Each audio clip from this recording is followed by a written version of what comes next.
Permettez-moi de vous adresser le salut fraternel du professeur Maurice Kamto, candidat de l'Alliance politique pour le changement à l'élection présidentielle d'octobre prochain.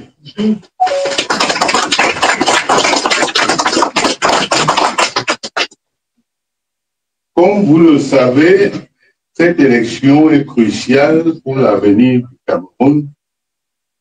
Et comme j'ai déjà eu à le dire, Maurice Kamto, candidat du peuple du changement et de l'alternance, a toutes les cartes en main pour être candidat à ce scrutin au regard de la Constitution et de la loi électorale. Mais bien plus encore, il a tous les atouts pour être le prochain président du Cameroun.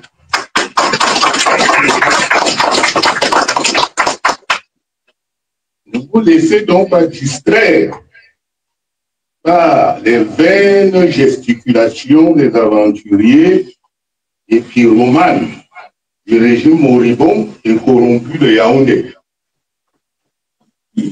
Les incantations de M. Atangandi, ministre de l'administration territoriale, et de Jean Crueté, secrétaire général du RDPC, s'apparentent au chant du cygne.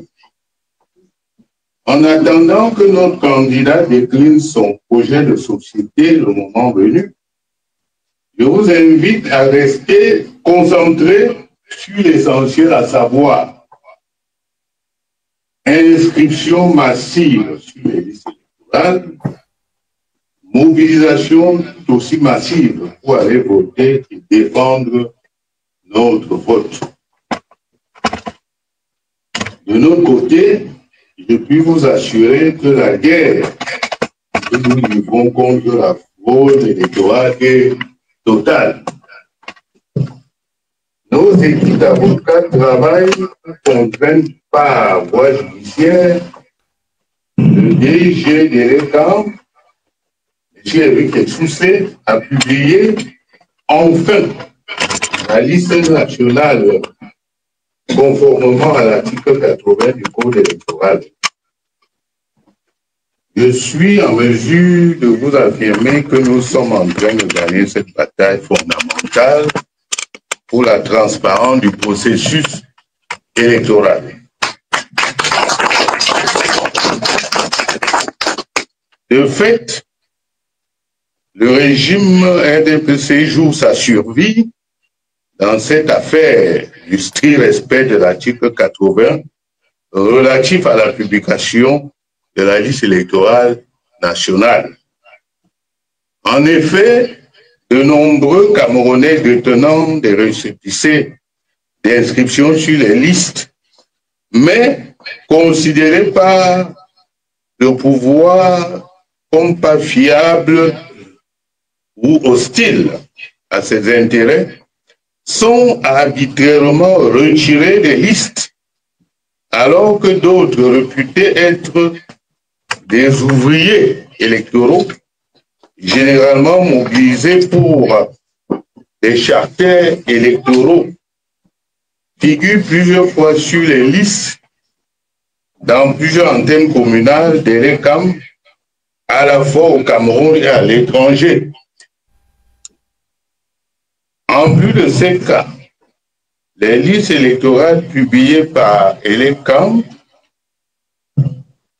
dans certaines antennes communales comportent des noms de personnes décédées, mais qui continuent de voter.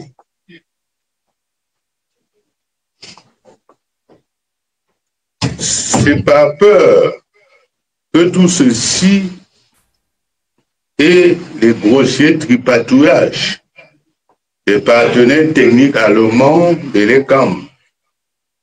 Je sais que Veridos soit dévoilé aux Camerounais et à l'opinion internationale que l'ECAM freine des 4 faits et refuse de publier la liste électorale nationale. encore une fois, nous allons nous mettre en œuvre pour les contraindre au strict respect de la loi. Pour terminer, un seul mot d'ordre. Mobilisons-nous, mobilisons-nous. Mobilisons-nous pour nous inscrire.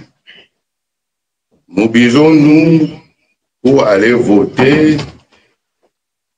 Mobilisons-nous tout aussi massivement pour le financement de la campagne électorale de notre candidat, Maurice Kamto, à travers le fundraising qui vient de démarrer. Et je profite de l'occasion pour souhaiter bon anniversaire au professeur Maurice Kamto, puisqu'il a 1 an de plus aujourd'hui. Wow.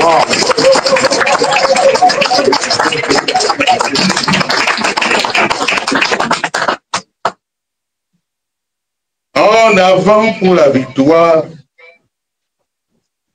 que Dieu vous bénisse et que Dieu bénisse le Cameroun. Amen.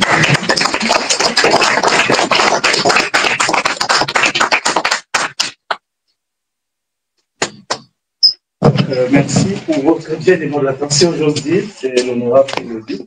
On va passer à présent à la phase interactive. C'est l'occasion pour vous de poser des questions, peut-être au vu de son exposé, ou peut-être d'autres questions, mais qui restent dans le cadre de notre vie commune. Si vous souhaitez prendre la parole, vous levez le doigt et puis vous vous présentez. S'il y a des journalistes dans la salle, ils doivent être prioritaires, ils devront présenter leur organe de presse et décliner leurs questions. Vous avez la parole.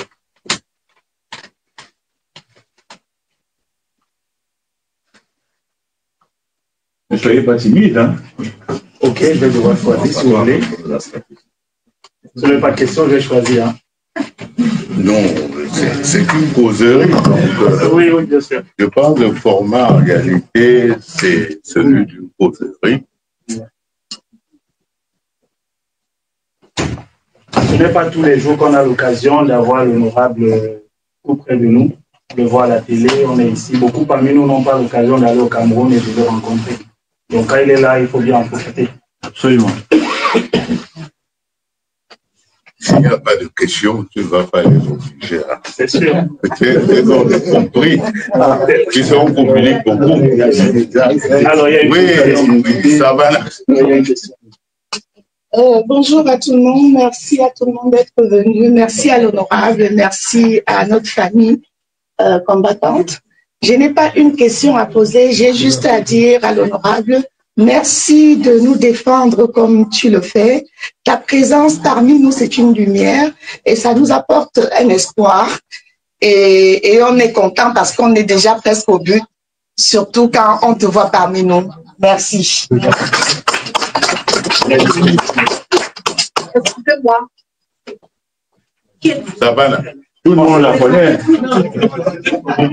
Je suis Winnie Savannah, la marraine de nos jours. Une autre question au fond. Je la connais bien, c'est bien qu'elle se présente. Bonjour tout le monde.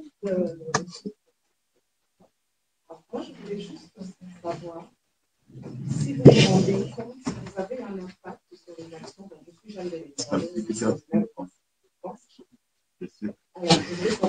Je vous entends pas bien maintenant. Vous n'entendez pas bien? Oui, la présentation. Jeanne Belle et Sombel. Vice-communal MRC de France.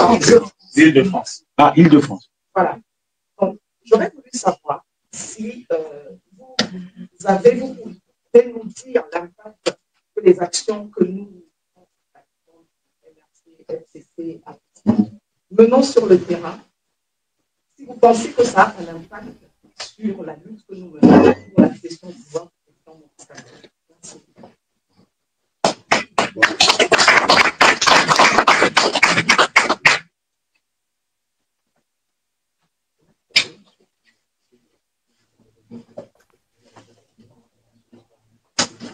Est-ce qu'il y a d'autres questions? L'honorable déjà répondu. Qu'est-ce qu'on fait? On prend une série de questions. On prend une deuxième question. Dans les questions, allez-y. Bonjour à tout le monde. Bonjour. Encore, je remercie. Moi, c'est Amoun Asser, Jimako Asser. Je fais partie du département, on se connaît bien, mais je viens de Dijon. Ceux qui connaissent déjà, on travaille un peu ensemble. Alors, je ne saurais dire un mot sans toutefois donner les impressions et dire à notre honorable, vous êtes notre bouclier, et nous aussi, on voudrait avoir l'épée pour pouvoir aussi nous défendre le moment venu. Ma question va dans le sens où la mouvance aujourd'hui internationale, la mouvance aujourd'hui de par le monde, nous savons tous, et particulièrement en Afrique, où on parle de l'AES. Je viens ici un peu vouloir savoir, vu cette évolution de la zone AES que nous connaissons tous, qu'est-ce que le FCC, qu'est-ce que le MRC pense de cette approche par rapport aux jeunes qui veulent développer l'Afrique? Voilà un peu ma question concernant l'AES. Quand on dit l'AES, vous comprenez un peu ce que je voudrais dire. Cette philosophie, cette éthique, cette manière de voir de l'AES, qu'est-ce que nous, au Cameroun, on en pense de cette vision? Merci. Oui, je vais... merci pour vos questions. Je vais répondre à la question de la camarade du MRC.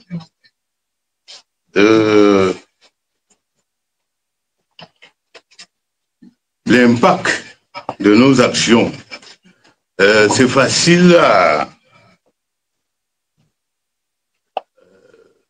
voir. Hein. Je pense que même un aveugle ou même un sourd entend ce que nous faisons. Parce que, je le dis sans prétention, que l'APC fait la météo politique au Cameroun en ce moment. Et vous n'avez qu'à voir comment le pouvoir en place multiplie des stratégies pour empêcher notre candidat, multiplie les artifices qui, bien entendu, vont échouer. Parce que, comme je l'ai indiqué, notre candidat, non seulement il n'y a aucun obstacle juridique pour qu'il soit candidat, mais il a tous les atouts pour gagner les élections.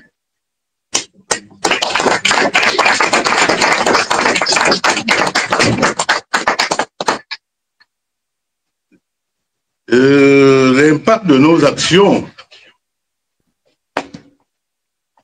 cet impact est multiforme. Vous savez que Elecam a dû faire marche arrière. Vous savez que 120 000 électeurs avaient été arbitrairement purgés des listes. Et c'est grâce à nos actions déterminées que Elecam a été obligé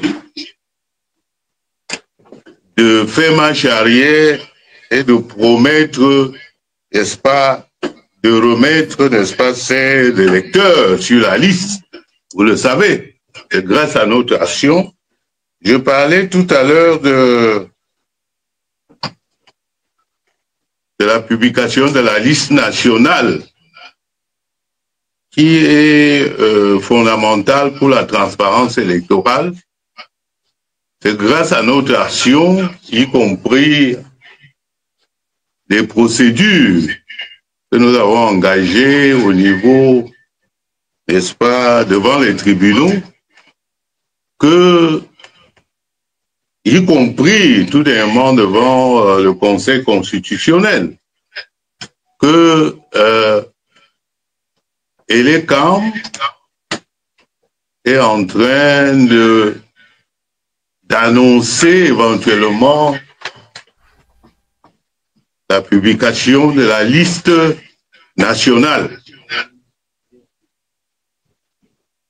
dont nos actions ont beaucoup d'impact et continueront à avoir beaucoup d'impact parce que nous n'entendons pas baisser la garde.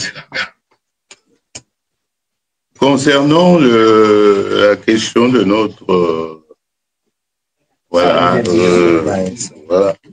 Alors, nous ne sommes pas encore au pouvoir. Nous apprécions ce qui se passe en Afrique de l'Ouest. Dans les pays frères que sont le Burkina, le Niger et le Mali, qui ont pris leur destin en main. Nous apprécions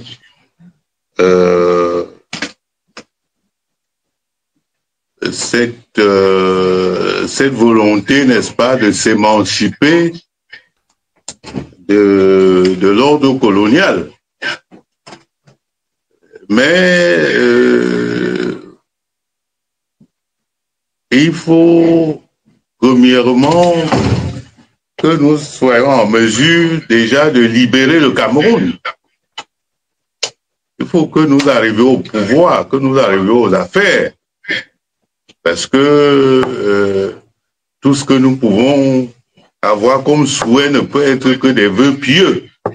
Mais nous apprécions ce qui se passe en Afrique de l'Ouest et qui peut éventuellement nous servir de modèle. Voilà tout ce que je peux dire à ce niveau, mais pour l'instant, il ne faut pas spéculer. Nous avons une urgence, c'est celle de prendre le pouvoir de libérer le Cameroun, d'apporter le changement au Cameroun.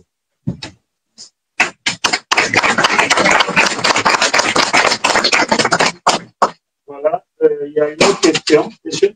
Ce n'est pas une question, je voulais plutôt penser la question de notre frère. Elle parlait de l'impact des activités de la diaspora par rapport, qu'est-ce qu'ils ressentent par rapport à... Si vous l'avez les expressions, non, c'est pas ça, c'est le du Cameroun qui l'a apporté. Pardon? Je n'ai pas compris, je vous dis, vous pouvez elle parlait de l'impact de nos activités. Alors, ça va. C'est comme ça que vous avez dit, vous le dites chez moi. Je pense qu'il est président de ça. Non, mais c'est vrai que... J'ai compris.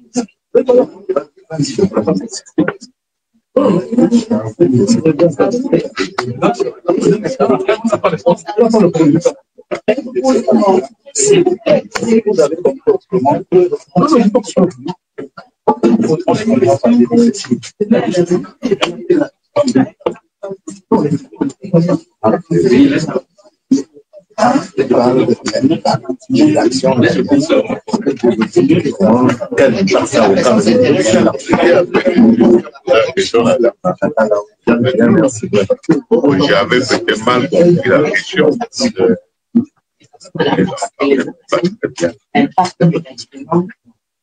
Oui, l'honorable a apporté quelques précisions, s'il vous plaît. La diaspora est un relais extrêmement important de notre lutte.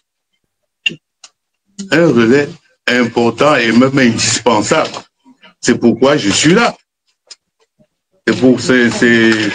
En quelques mois, c'est la deuxième fois que je viens vous voir, que je viens causer avec vous. Voilà, ça montre tout simplement que la diaspora a un rôle extrêmement important à jouer.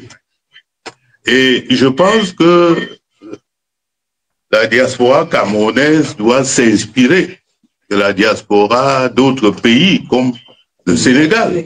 Vous savez que c'est la diaspora sénégalaise qui a contribué de manière déterminante à la victoire du PASTEF au Sénégal à travers une mobilisation sans précédent des moyens matériels, financiers, humains et tout ce que vous pouvez imaginer. C'est vrai que pour l'instant, votre action est limitée parce que déjà l'absence de la double nationalité, le fait que vous ne puissiez pas jouir de la double nationalité comme ce qui se fait de manière générale dans les pays de l'Afrique de l'Ouest, ce que nous comptons d'ailleurs corriger dès que nous arrivons aux affaires. Je voulais dire que nous pensons que vous pouvez, même comme il y a cet handicap-là fondamental, nous comptons sur vous. J'ai indiqué tout à l'heure que le professeur a lancé un fonds pour le financement de sa campagne. Nous attendons 6 milliards, à peu près. C'est vrai que la loi électorale est un peu floue, parce que, et c'est pourquoi le professeur Camteau a utilisé un trésor de précaution quand il lançait sa campagne. Il parlait des fonds qui doivent venir uniquement du Cameroun, mais je pense qu'il a été trop prudent parce qu'en réalité, à partir du moment où vous êtes des acteurs électoraux, c'est-à-dire vous pouvez vous inscrire déjà, ce qui n'était pas le cas avant, que ces lois-là, ces lois électorales-là ne soient adoptées. On n'avait pas encore accordé le droit de vote aux Camerounais de la diaspora. Ça date il y a quelques années. Je pense que ça a commencé à partir de 2018. Or, la loi électorale date de 2012, je crois. Donc, logiquement, on ne peut pas, disons, empêcher les acteurs que vous êtes de participer pleinement à la campagne à travers, n'est-ce pas, votre soutien financier. Donc, à ce niveau-là, il n'y a pas de problème. Et puis, il y a d'autres stratégies dont nous n'allons pas parler ici, mais il faut savoir que nous comptons énormément sur la diaspora, sur le plan financier. Et puis, il faut aussi savoir que la diaspora a montré que quand elle est déterminée, elle peut renverser les montagnes. Après les élections de 2018, on a observé ce que la diaspora a pu faire, n'est-ce pas, pour attirer l'attention de l'opinion internationale sur ce qui se passait au Cameroun. Et je crois que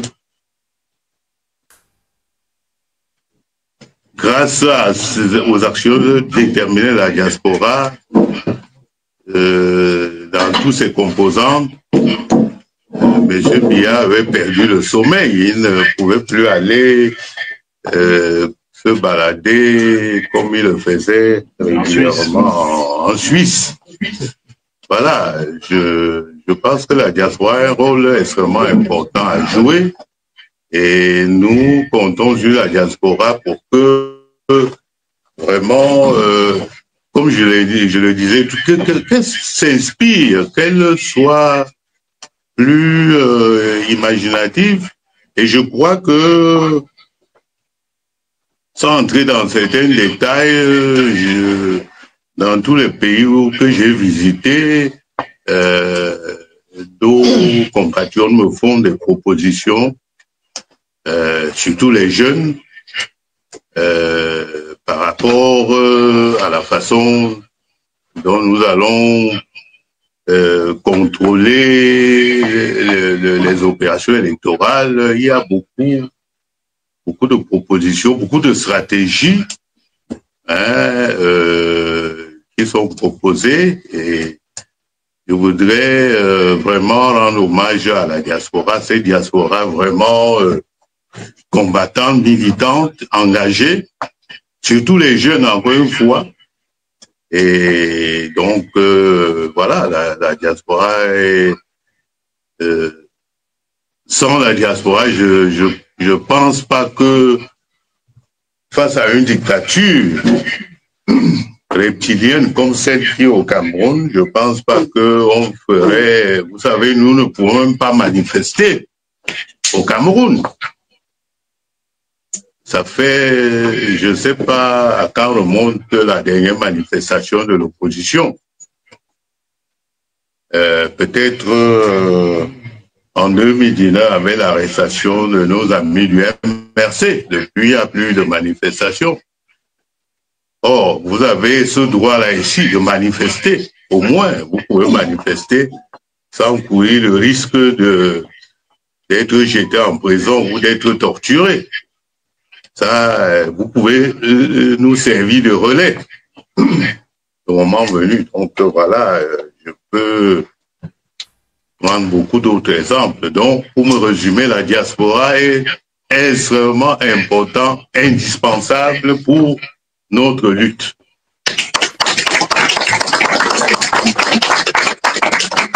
Merci, nous allons poursuivre avec notre série de questions. Il y en a tellement.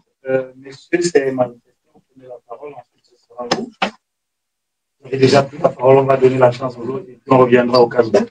Bonsoir, maintenant, Chami, FCC, trésorier FCC Île-de-France. J'ai une voix un peu enrouée, j'espère que vous m'écouterez un peu. En fait, tout à l'heure, le député de la nation, le député du peuple, Jean-Michel, vient de nous faire l'éloge de la diaspora. Il vient de dire tous les biens qu'au pays, on passe de la diaspora. Il vient de relever tous les sacrifices que la diaspora combattante fait pour l'avènement de la démocratie réelle au Cameroun. Mais je voudrais faire quid du rôle du peuple. Est-ce que le peuple camerounais, est-ce que la jeunesse camerounaise est prête à servir un véritable relais à ce combat?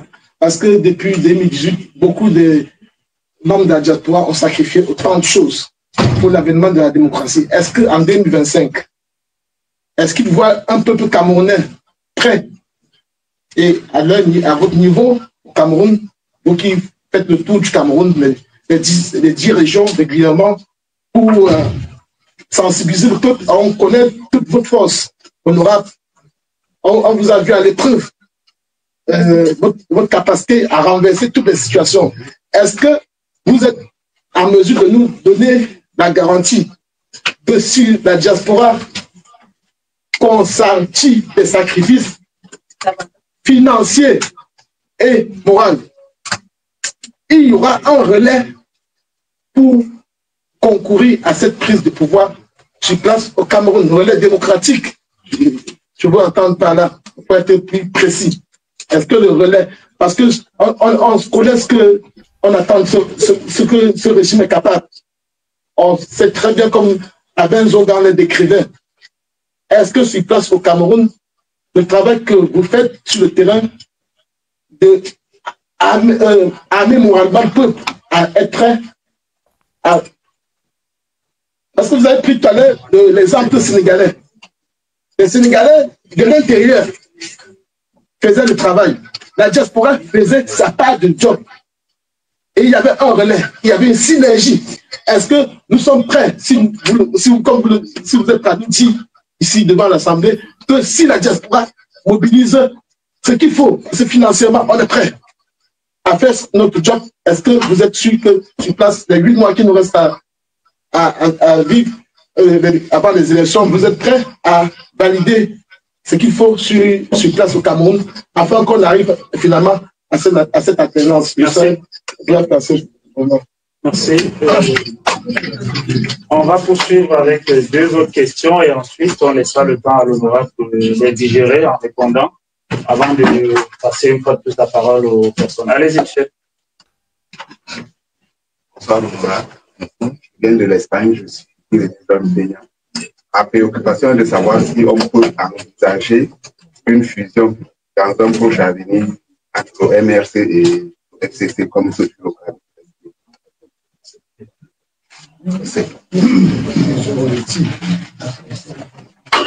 La 3e question et la dernière pour cette série.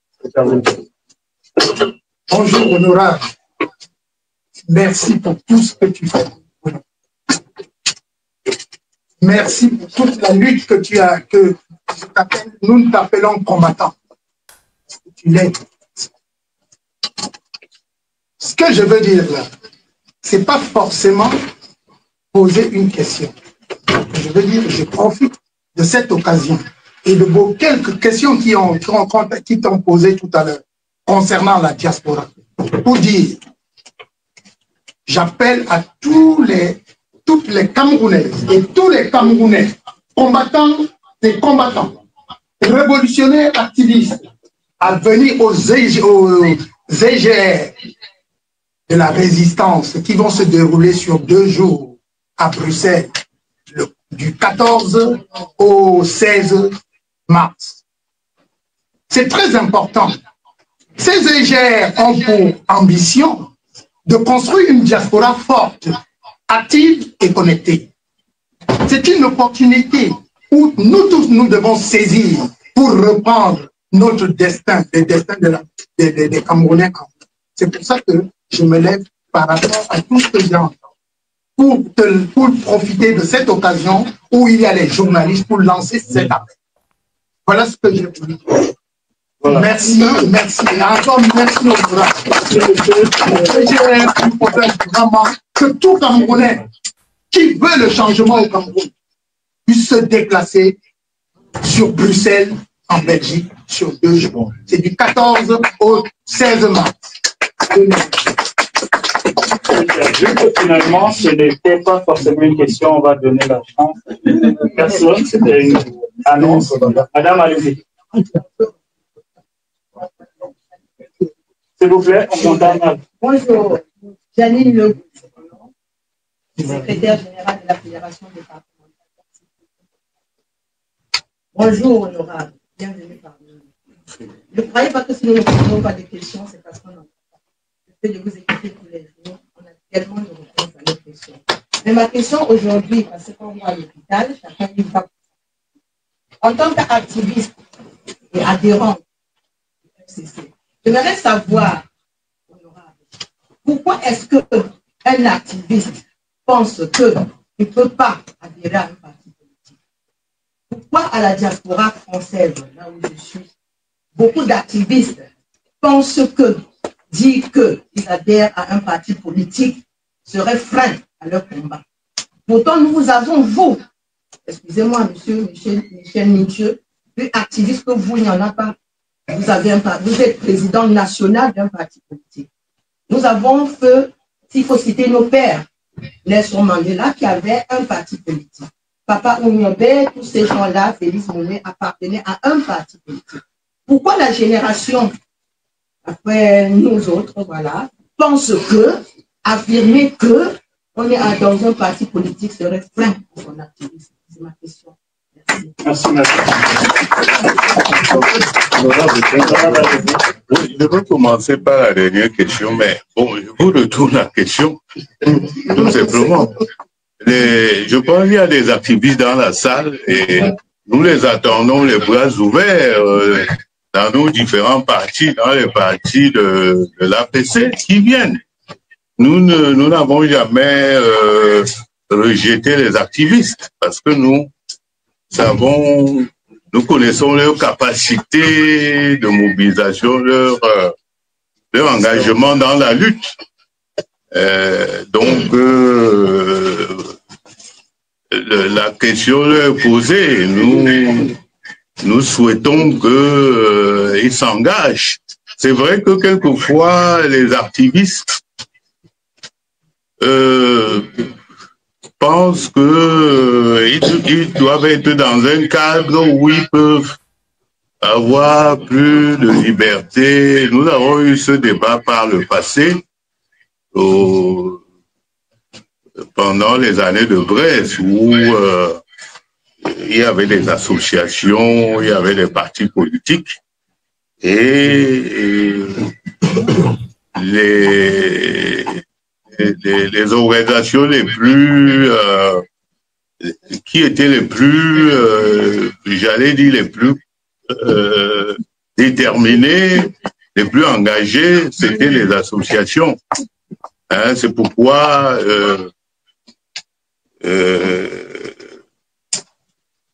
le régime en place a dissous toutes les associations à l'époque, Cap Liberté, OCDH, et n'a dissous aucun parti politique.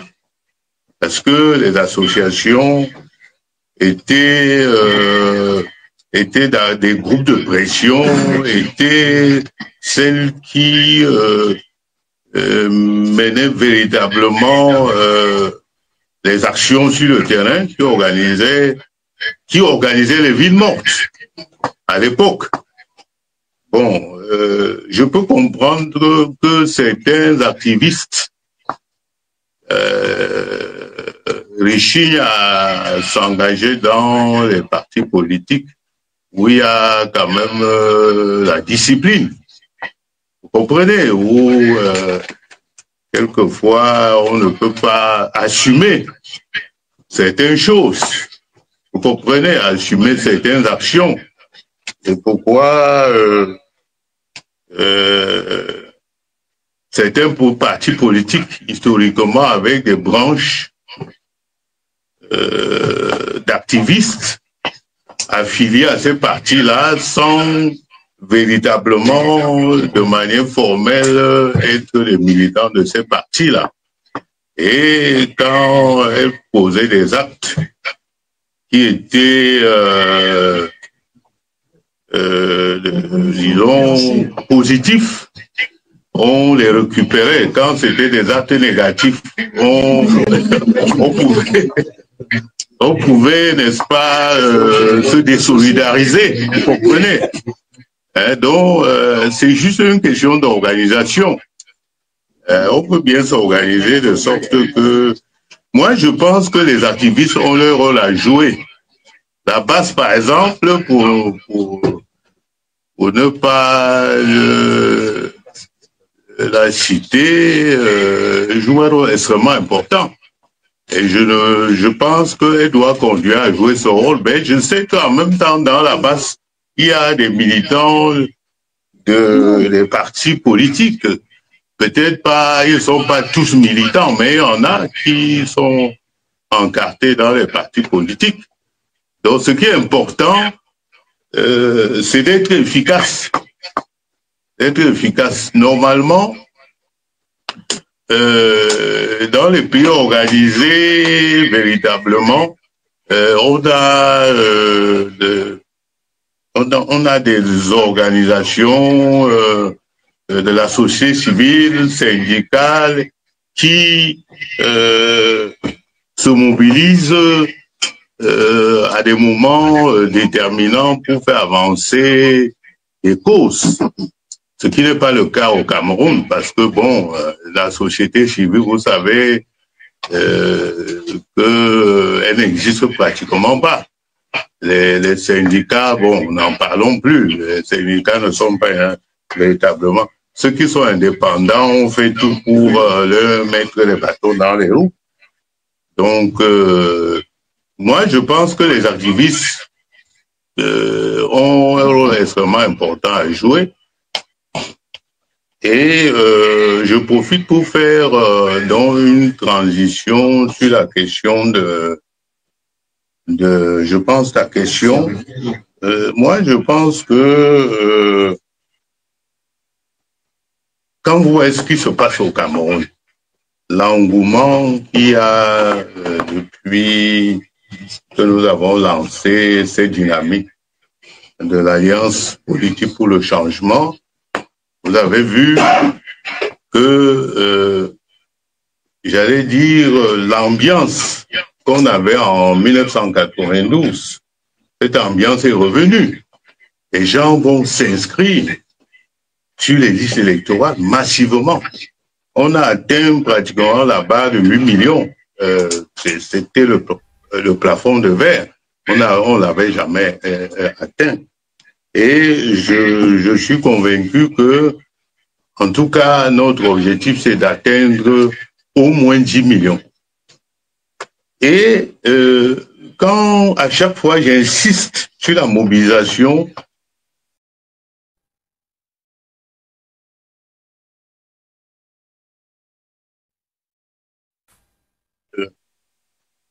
quand il n'y avait pas cet engouement, quand il n'y avait pas cet esprit-là dont je parlais tout à l'heure, cette ambiance-là, cette reprise de confiance, parce que le peuple a repris confiance dans la chose électorale. Le peuple a repris confiance parce que nous avons pu les convaincre que nous pouvons gagner, prendre le pouvoir à travers les urnes. Je ne veux pas reprendre le slogan du MRC qui dit changement dans les urnes par la paix. Mais nous pensons qu'effectivement, nous faisons ce slogan-là parce que s'il y a une grande mobilisation au niveau des inscriptions, une grande mobilisation au niveau du vote, parce qu'en 2018, moins de la moitié d'inscrits est effectivement allé voter. Or, il y a quelque chose d'extrêmement important. Les électeurs qui ne vont pas, qui s'inscrivent et ne vont pas voter, c'est des citoyens qui ne sont pas enclins, qu'on ne peut pas mobiliser après pour descendre dans la rue. Parce que vous pouvez descendre dans la rue que pour défendre quelque chose. Or, si vous n'avez pas voté, vous défendez quoi? Donc, c'est fondamental. C'est pourquoi nous insistons sur la masse critique que nous devons atteindre, la masse critique des électeurs qui vont effectivement voter. Et nous pensons que nous allons atteindre cette masse critique-là, compte tenu de l'engouement qu'on observe au Cameroun. Parce que si au lieu de 3 500 000, nous faisons voter 7 millions, même avec tous les fraudes, tous les tripatouillages, M. Biya ne peut pas gagner les élections. Et en même temps, il sera facile de mobiliser les électeurs qui auront le sang à l'œil, parce qu'on aura volé ou on essaiera de voler, il sera facile de les faire descendre dans la rue. Vous comprenez? Parce que c'est comme ça qu'un peuple, n'est-ce pas, prend son destin en main. Il faut atteindre la masse, il faut mobiliser les gens pour aller voter. Après, vous pouvez... D'ailleurs, si, comme je suis en train de le pressentir, nous avons cette mobilisation. Le pouvoir que vous voyez, je vous assure, ne les voyez pas s'agiter, c'est des peureux. S'ils voient qu'il y a une détermination, vous allez pouvoir tous ces gens-là qui font le dur, vraiment fuir, prendre la fuite. Vous comprenez? Donc, aucune armée, parce qu'on nous parle du BI, on nous parle de ceci, cela. Aucune armée n'a résisté dans l'histoire du monde face à un peuple vraiment déterminé, mobilisé. Donc, et pour se mobiliser, pour descendre dans la rue, il faut déjà savoir pourquoi on descend dans la rue.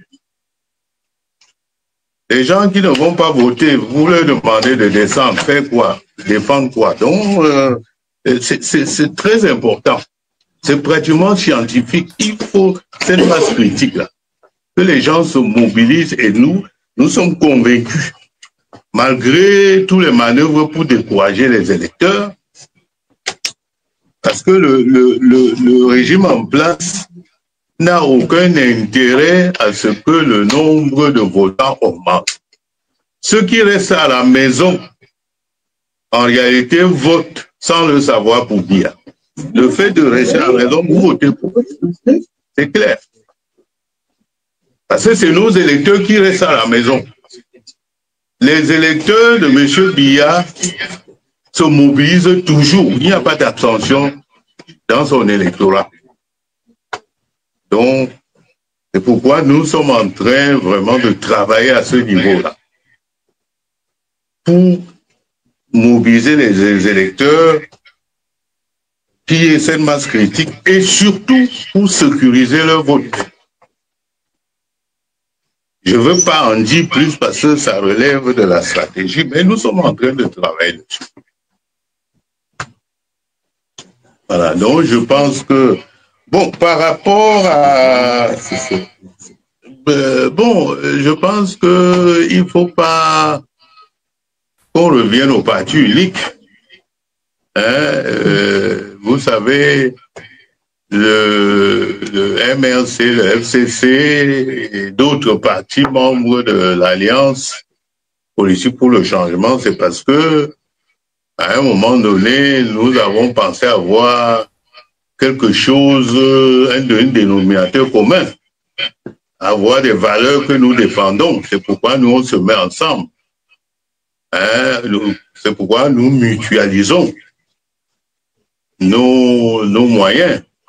Et je pense que c'est ce que nous devons faire. Le MRC,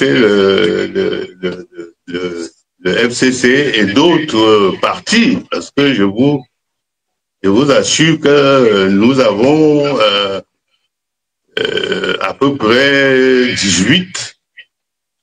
C'est parce qu'on ne communique pas beaucoup dessus pour des raisons, parce que nous avons un timing que nous voulons, disons, mettre en œuvre, parce qu'il faudra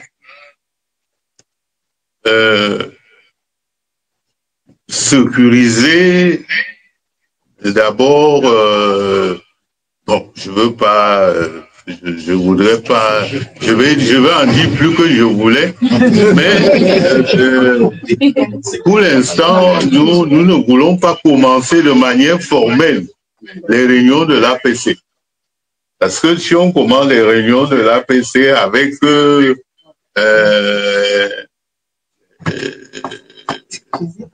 nombre de partis et d'organisations là, vous savez, plus on est nombreux, plus on est plus capable de verrouiller certaines choses. On est obligé de partager l'information. Or, nous devons être sûrs que nous avons déjà vraiment verrouillé bien certaines choses avant d'ouvrir totalement, de commencer à faire les réunions. Nous avons une charte de l'APC que nous devons adopter, ainsi de suite. On est bien organisé. Et pour l'instant, nous préférons que la figure de l'APC soit uniquement le FCC et le MRC. Mais rassurez-vous, nous avons d'autres organisations.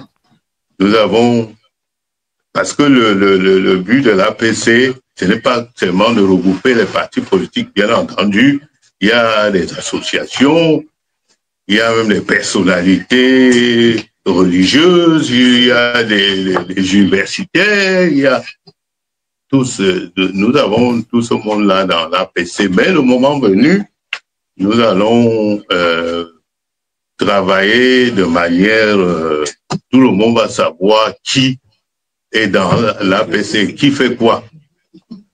Mais il y a des étapes, parce que nous devons travailler méthodiquement. Vous comprenez? Notre victoire en octobre en dépend. Et nous sommes sûrs qu'en travaillant comme nous travaillons là, nous sommes sûrs que nous allons gagner.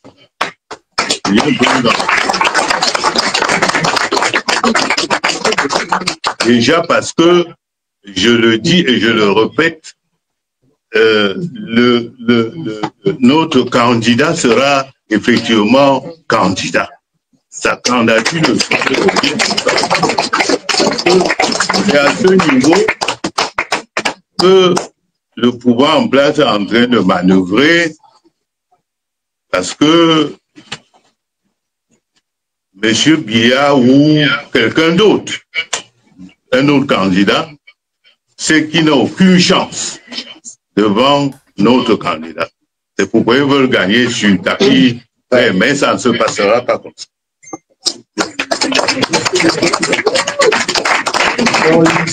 D'accord. On va prendre une dernière vague de questions. Vous avez bien compris que l'honorable sait beaucoup de choses, mais il ne pourra malheureusement pas tout nous dire. Avant de poursuivre, je voudrais vous annoncer que nous avons été rejoints par M. Laurent Bombia, le régional MRC Europe, qui, pour des raisons indépendantes de sa volonté, n'a pas pu démarrer cette rencontre avec nous. Il a été empêché, on est heureux de l'avoir avec nous maintenant. Bienvenue régional. Donc, on va prendre la dernière vague de questions. Voilà, messieurs au fond. On va voir. Oui, monsieur, allez-y. Bonsoir, honorable. Bonsoir tout le monde. Je suis Yves Lampou, publicitaire. Je voudrais poser une question, mais avant que de la poser, je suis d'accord avec vous, quel que soit le cas, c'est-à-dire élection en un tour, le même conseil, le conseil constitutionnel nommé par la même personne, l'administration territoriale, avec tout ce que cela comporte, c'est-à-dire que tricherie même au niveau du dénombrement, je ne parle même pas du recensement, le candidat du RDPC sera battu. Parce qu'il y a un ras-le-bol qui ne trompe pas. Et puis en marketing, en stratégie, mon domaine, on peut créer le mécontentement sur lui au point qu'à l'intérieur même de son camp, on puisse voter contre lui. Et puis, la société a fait. La société est malade. C'est-à-dire que le paysan de Tokombéré, de Salabakoumé, n'a pas plus faim que celui du sud, du président de la République, ou celui du centre. Tous logés à la même enseigne. Les plateaux, zéro. Infrastructure routière, zéro. Prix du carburant exponentiel, aucune avancée, aucune plus-value au niveau du paiement de la dette intérieure ou bien de l'augmentation des salaires. Ça veut dire que tout est mis, toutes les pièces du puzzle sont réunies pour que le candidat du RDPC soit battu, quel qu'il soit. Ça, c'est deux. Maintenant, ma question est la suivante. Quand vous regardez notre politique camerounaise, tel qu'il est là, c'est-à-dire que ce vêtement qui est cousu à la taille d'un individu est exigeable et portable par plus de 30 millions de Camerounais. Comment vous faites pour faire partir le vaincu et tout ça? Comment vous faites? Excusez-moi, ça allait tout bête, mais comment vous faites quand vous avez en face de vous un jusqu'au-boutiste? Après moi, déluge. Comment vous faites quand de l'autre côté aussi, passez-moi le terme, je me mets aussi de ce côté, il y a des peureux. Des peureux. Le peureux, c'est moi. Le peureux, c'est ce parent qui dit à son fils de ne pas marcher pour son intégration. alors qu'il est sorti de la faculté de médecine. Ne marche pas pour ton intégration. Ah, c'est l'affaire des Bamileke, c'est pour les Bassa, c'est pour les Ordi, c'est pour les Ducamp, n'importe quoi. Comme si tous ces gens n'appartenaient pas au même pays. Comment on fait pour prendre ce pouvoir qu'on a gagné? Vous comprenez très très bien ma question, parce qu'on est tous heureux. C'est toujours moi qui vais dire à mes enfants, et je veux vous voir grandir. Mais quand ça marche, bon, mes enfants profitent. Hein. Comment on fait? On est terminé.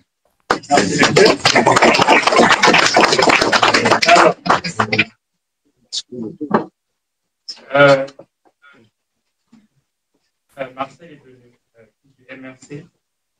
J'ai une question. En décembre 2023, on était à la convention du MRC quand vous avez annoncé l'existence de l'APC. Et vous avez dit que vous rejoignez l'APC parce que Moïse Kamto était le candidat le mieux placé.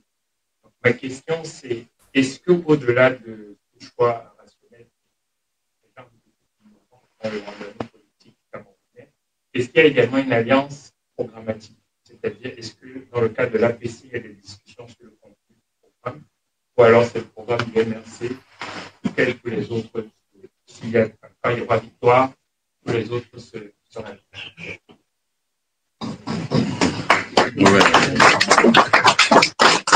Y a-t-il d'autres questions, s'il vous plaît? Oui,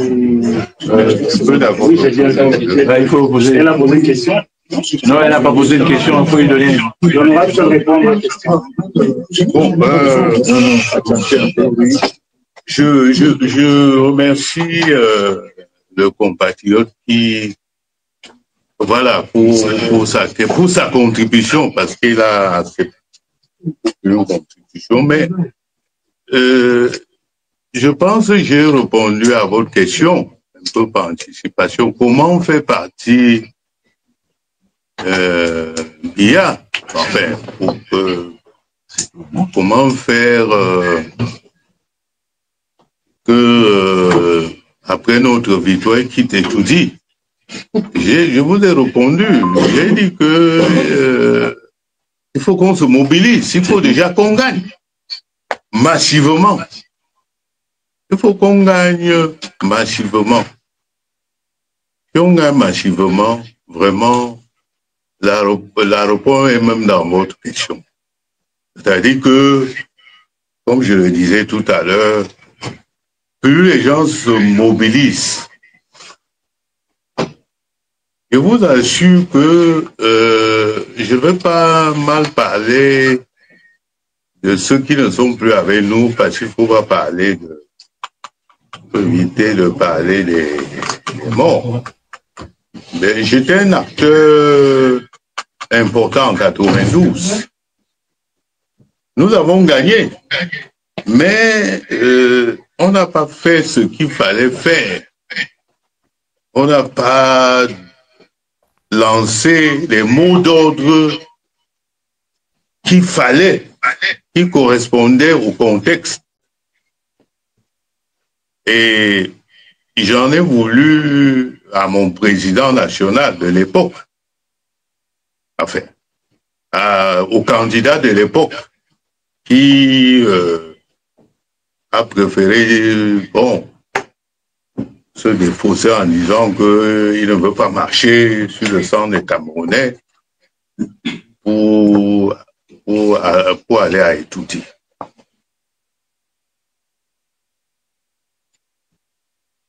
Alors que les Camerounais étaient prêts. J'ai vu un chef traditionnel descendre dans la rue à Douala. C'est pas comme maintenant où on parle des affaires des Bamileke. Le chef, le roi Bel. Le roi Bel est descendu dans la rue en 92. On a arrêté tout ce qui était autour de lui pour aller les torturer, mais lui, on l'a pas, compte tenu de son âge et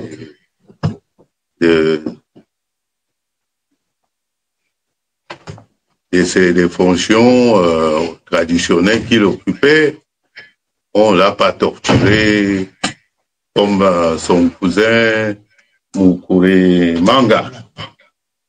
À l'époque, on l'avait torturé parce qu'il était descendu dans la rue avec le roi Bel. Donc vous imaginez que s'il y avait eu un mot d'ordre clair,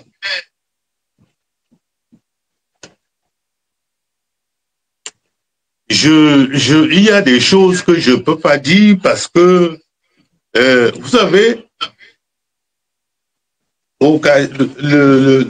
l'opposition avait gagné les élections au quartier général à Yaoundé.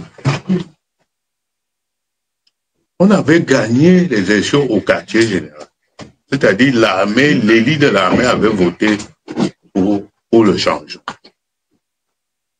Et les gens attendaient, y compris même dans l'armée. Je ne vais pas entrer dans les détails, mais je vous assure qu'on a raté un tournant. Et on ne peut pas commettre le même type d'erreur cette fois-ci. C'est pas possible. On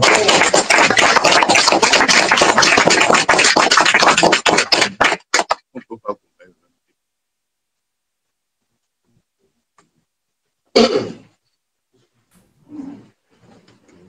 Comme j'ai eu à le dire, cette fois-ci, ça passe.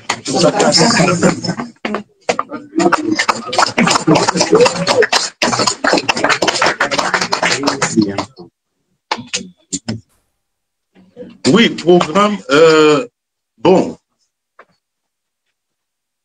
l'ossature du programme, c'est le programme du MRC, bien entendu. C'est le candidat du MRC qui est, je vais dire, c'est le président du MRC qui est candidat de l'Alliance politique pour le changement.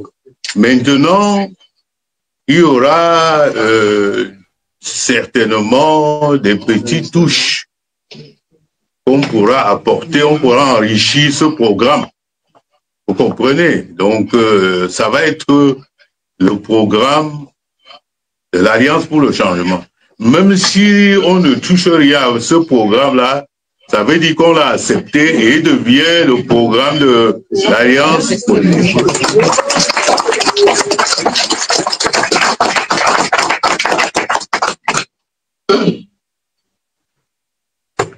Une dernière question, parce qu'on va arrêter. Voilà, il y a madame qui veut poser une question, allez-y. La question que j'ai envie de poser, s'il vous plaît, nous avons énormément de difficultés en diaspora pour s'inscrire sur la liste électorale. Pour deux raisons. Parce qu'on n'a pas de titre de séjour, hein, et parce que on est français on est française ou français par le mariage. Est-ce qu'il y a quelque chose à faire déjà par rapport au fait qu'on n'ait pas de titre de séjour, ou alors à ce niveau c'est acté et qu'elle est Kama gagné? Et j'ai envie d'apporter une information à toutes les personnes qui sont françaises ou français par le mariage, parce que j'ai dû me battre jusqu'au bout. C'est-à-dire contacter mon lieu de naissance pour un acte de naissance. Je suis passée par le tribunal. J'ai eu un acte de naissance. J'ai fait un passeport camerounais. J'ai fait par la suite une carte consulaire. Et j'ai pris mon acte de mariage pour aller m'inscrire. Bon, j'apporte cette information qui peut servir aux autres personnes qui se disent je ne peux pas m'inscrire, donc vous pouvez le faire. Parce qu'il faut absolument, une voix ça compte. Il faut absolument qu'on s'inscrive par tous les moyens. Okay. Merci.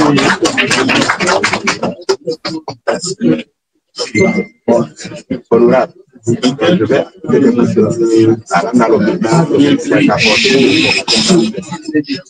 vais apporter un complément. Un complément. Oui, qu'est-ce qui se passe à oui, allez-y. En fait, je suis le représentant.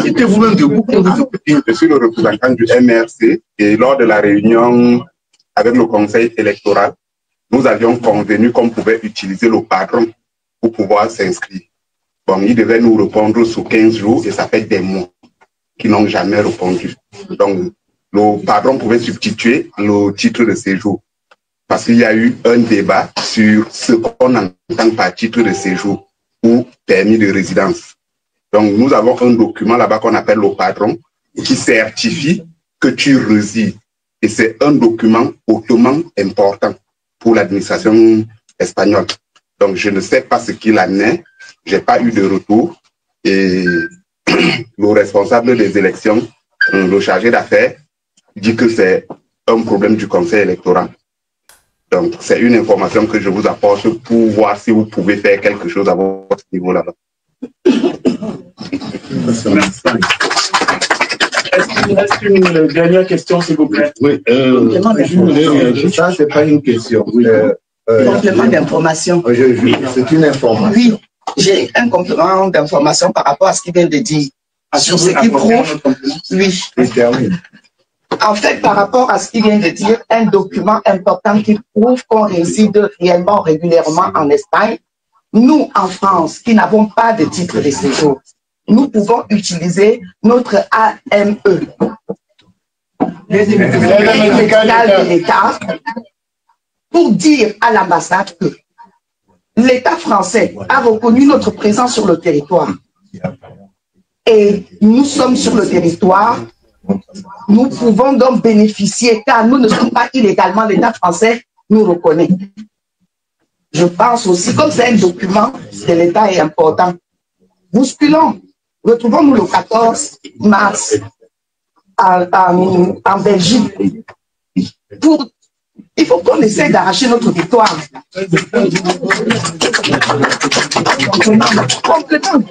Il y a le régional de France qui veut apporter des précisions. Oui. Vas-y, Raphaël. S'il vous plaît. S'il vous plaît. S'il vous plaît. Il y a quelqu'un qui parle. Je dirais apporter quelques informations par rapport à Ele Campari Nord. Nous faisons partie de la commission électorale là-bas et on a mené ce combat-là. On a tout fait pour qu'on ne demande pas une pièce qui relève de l'autorité française à un Camerounais ou une Camerounaise pour s'inscrire à l'ambassade. Enfin, sur la liste électorale, ça n'a aucun sens. Mais ils ont le pouvoir. C'est eux qui décident. À un certain moment, il fallait bien qu'on laisse les Camerounais s'inscrire, mais ce combat-là n'est pas fini. Il n'est pas fini, on continuera dans cette voie-là. Par rapport aux femmes mariées, logiquement, vous ne perdez pas votre nationalité camerounaise si vous avez obtenu la nationalité française ou étrangère grâce au mariage. Donc, il faut le savoir. Il faut écouter bien ce que dit Winnie Savannah, parce qu'elle a bien su utiliser ce genre de truc. Et que nos sœurs qui sont dans ces situations-là, qu'ils essayent de prendre contact avec elles ou avec nous-mêmes pour qu'on essaye ensemble de voir ce qu'on peut faire. Parce que l'inscription de nos sœurs ou des Camerounais, qu'on essaie de tromper pour leur dire qu'ils ne sont pas Camerounais, moi je suis toujours surpris que dans notre propre pays, ceux qui nous gouvernent ont la nationalité étrangère. Et eux, ils sont là, ils vous disent, vous n'êtes pas Camerounais. Qu'on nous explique ça. C'est une question fondamentale sur laquelle on doit se pencher. Et ce n'est pas un problème de parti politique, c'est un problème citoyen. Ce n'est pas un problème d'un individu. Donc, il faut travailler là-dessus. Et lors de notre réunion à Bruxelles, là, il faut soulever ce problème-là. Il n'est pas normal que dans un pays, il y ait 2 poids, 2 mesures. Pendant combien de temps? 60 ans? On va où avec ça? Pourquoi est-ce que les uns sont interdits de nationalité sous prétexte qu'ils ont pris la nationalité étrangère et ceux qui ont les nationalités étrangères sont au pouvoir au Cameroun? Depuis combien d'années? Mais il faut se poser ces questions. C'est à nous, ensemble, de la poser. Il faut trouver des solutions à ça. Donc, il y a beaucoup de flou dans l'histoire de la nationalité camerounaise, de manipulations terribles. Je connais des Camerounaises ici qui ont pris la nationalité camerounaise, elles sont ni mariées, mais on leur a laissé leur passeport, elles leur ont marié. Vous voyez? Donc, logiquement, la place de la femme dans ce code de nationalité est un peu spécifique. Généralement, le président Aïdou disait que la femme ne doit jamais perdre sa nationalité, parce que quand elle va se marier, si ça ne va pas là, elle revient au pays. C'est comme ça chez nous. Mais je ne sais pas ce que nos dirigeants font de cette manipulation. Il faut que les choses s'éclaircissent si nous voulons aborder la suite de notre combat et puis se mettre au diapason du changement qui s'opère dans ce monde. Il faut que nous soyons honnêtes et qu'on dise la vérité à nos concitoyens. Et cela commence par le pouvoir qui est là. Il faut qu'ils disent la vérité et qu'ils respectent la justice, qu'ils respectent la Constitution. Il n'y a pas deux poids, deux mesures qui marchent et qui peuvent faire avancer un pays vers le progrès et l'unité nationale. C'est faux. Alors, c'est tout ce que je voulais vous dire. Merci. S'il vous plaît, on va prendre deux dernières questions, mais vraiment, je viens de négocier ça là. L'honorable devra bientôt nous quitter. Maître, au fond, on va prendre la parole et ensuite ce sera monsieur. C'est pas possible. Oui, c'est pas possible. Monsieur Fidel Chinko. Allez-y. C'est pas possible. Mais il y a des bruits, mais moi, ça arrive. Hein. Débrouillez. Je voulais entendre le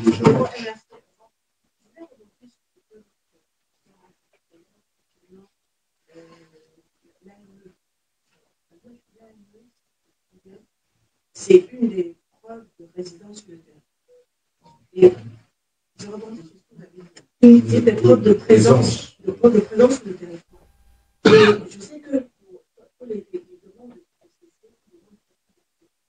processer, ce n'est pas impossible d'utiliser, parce que les gens utilisent des trucs comme des cartes navigaux, ou bien des documents probants, comme les documents fiscaux. Les impôts. Les attestations fiscales, ou les acquis d'imposition, des relevés bancaires, parce que ça constitue des preuves de résidence sur le territoire. Aussi, si ils acceptent, ça veut dire qu'on peut aussi présenter n'importe quel aspect des comptes probants, comme les documents administratifs, comme je disais, l'acquis d'imposition, les documents bancaires. Est-ce que ça peut aller dans ce sens-là? Est-ce qu'on peut aussi encourager des gens à apporter ces documents-là?